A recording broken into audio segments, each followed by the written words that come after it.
त्रिबार नमोस्तु। महाराज जी, चरण स्पर्श किसका और क्यों? चरण स्पर्श किसका और क्यों? और छोटों से हम मिलते हैं तो उनको आशीर्वाद में क्या दें? बहुत अच्छी बात है। चरण स्पर्श किसका और क्यों? बड़े जनों का, पूज्य जनों का चरण स्पर्श करना चाहिए, भारत की परंपरा है। भारत में हम हमेशा पूज्य जनों के चरण स्पर्श करते हैं। चरण वंदना मूल वंदना मानी जाती है। आपका सवाल है चरण वंदना क्यों? चरण वंदना करने के पीछे दो बड़े कारण हैं। एक वैज्ञानिक कारण है और दूसरा आध्यात्मिक कारण है। और एक कारण और जोड़ देता हूँ, वो है भावनात्मक कारण। सबसे पहले मैं वैज्ञानिक कारण बताता हूँ।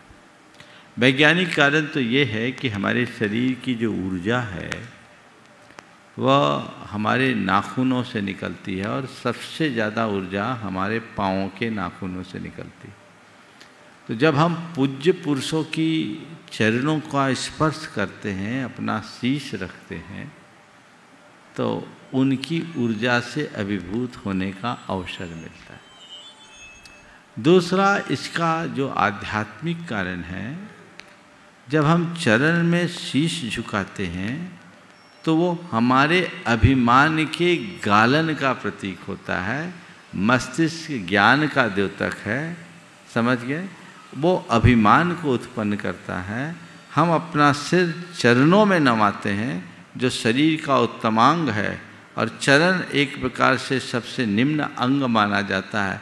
उत्तमांग को किसी पूज्य पुरुषों को आदर्श मानकर उनके सबसे निम्न अंग में रख देना इस बात का द्योतक है कि मैं आपके आगे कुछ भी नहीं हूँ, चरणों के धूल के समान हूँ। उसमें भी मुझे जगह मिल जाए तो मैं धन्य हो जाए। ये आध्यात्मिक प्रेरणा प्राप्त होती है। और तीसरा जो भावनात्मक कारण है, वह है चरण चरित्र का प्रतीक है। हमारे देश में चरित्र की पूजा होती है, व्यक्ति की नहीं।